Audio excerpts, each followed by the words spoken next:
Assalamu alaikum. Today we will discuss question number 6 of exercise 3.1. Question number 6 is verify x union y intersection z equal to x union y intersection x union z using Venn diagram for the following sets. x की value हमें ये दी गई है, y की value ये दी है और z की वैल्यू हमें ये दी हुई है। तो सबसे पहले तो हमने इसका वेन डायग्राम बनाना है। वेन डायग्राम में पहले तो आप इस सेट को गौर से देखें तो इसमें हमारे पास x की वैल्यू क्या है -1 -2 -3 और यहाँ पे y की वैल्यू क्या है 0 1 2 3 और यहाँ पे z की वैल्यू क्या है 0 +-1 +-2 +-3। इसका मतलब क्या हो गया, z के अंदर आपके पास देखो y की वैल्यू भी आ रही है, y की वैल्यू ये प्लस में है ना पूरी 0 1 2 3 तो 0 +1 +2 +3 और साथ में अगर आप देखें तो x की जो वैल्यू है -1 -2 -3 ये है -1 -2 -3 वो सारी वैल्यूज पे आ रही है। इसका मतलब क्या हुआ कि आपका जो है ना z के अंदर ही y की वैल्यूज भी आ रही है और x की वैल्यूज भी आ रही है। तो हम एक बड़ा सा सेट बना देंगे जो कि z होगा और उसके अंदर x की वैल्यूज भी आ रही है और y की वैल्यूज भी आ रही है। और ये y और z मैंने सेपरेट x और y जो है ये मैंने सेपरेट क्यों लिखा है, क्योंकि x और y की कोई भी वैल्यूज आपस में सेम नहीं है।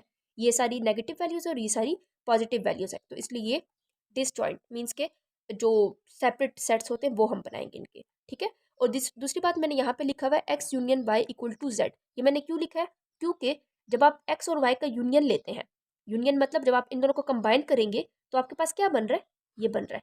कैसे, अभी जिस तरह मैंने आपको बताया कि इनको जब हम कंबाइन करके लिखेंगे तो ये क्या बन जाएगा 0। यूनियन का मतलब ये होता है ना कंबाइन करके लिखना।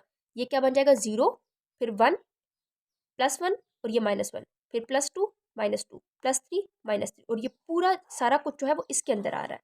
तो मतलब x और y का जब भी हम यूनियन लेंगे वो इक्वल हो जाएगा z के। अब हमने जो वेरीफाई करना था वो ये था कि x union y intersection z equal to x union y intersection x union z। तो मैंने सबसे पहले उसकी लेफ्ट हैंड साइड ले ली जो कि थी x union y intersection z, ठीक है। तो यहाँ पे मैंने क्या कर दिया, पहले मैं सॉल्व करूंगी ब्रैकेट के अंदर जो है y इंटरसेक्शन z। यहाँ पे मैंने लिख दिया y intersection z। y intersection z का मतलब क्या है, y और z का कॉमन एरिया।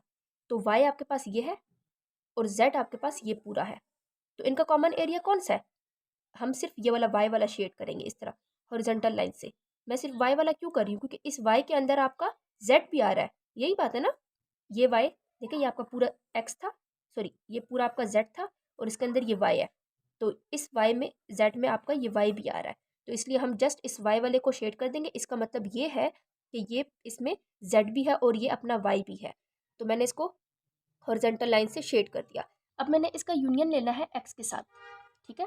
तो अभी मैंने आपको जो एक बात बताई है कि जहाँ भी आपके पास x यूनियन y आए वो इक्वल होगा z के, ठीक है।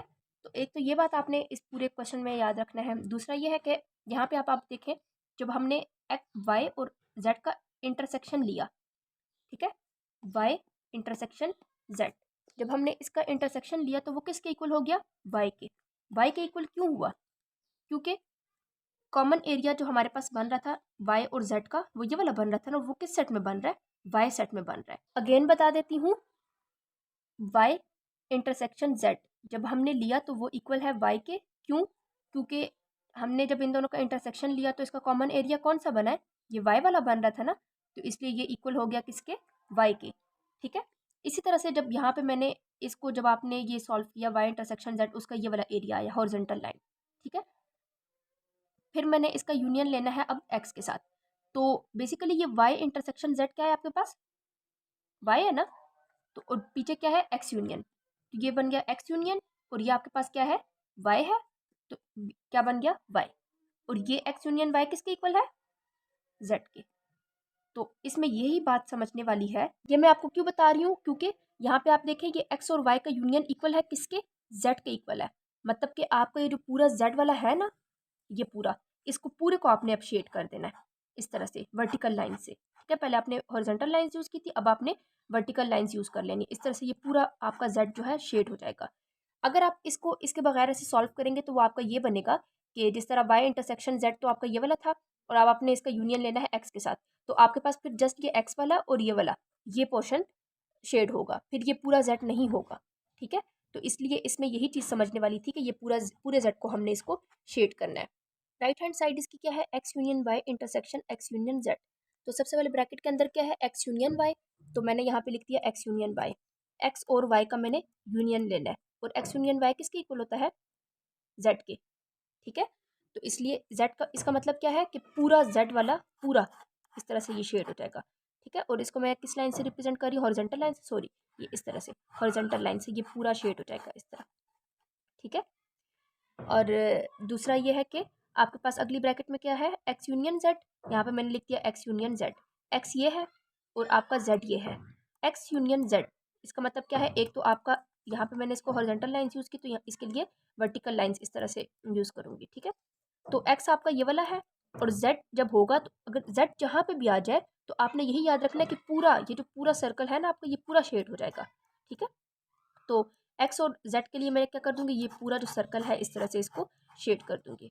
ठीक है, और अब इंटरसेक्शन कॉमन एरिया कौन सा आ रहा है, जहाँ पे ये हॉरिजॉन्टल प्लस वर्टिकल लाइंस दोनों आ रही हैं आपकी। ठीक है, इसमें भी अगर आप देखें यहाँ पे ये एरिया भी सेम है और ये वाला एरिया भी सेम है। दूसरा आपका ये भी देखें कि ये यहाँ पे भी हॉरिजॉन्टल प्लस वर्टिकल लाइंस आ रही है और यहाँ पे भी आ रही है।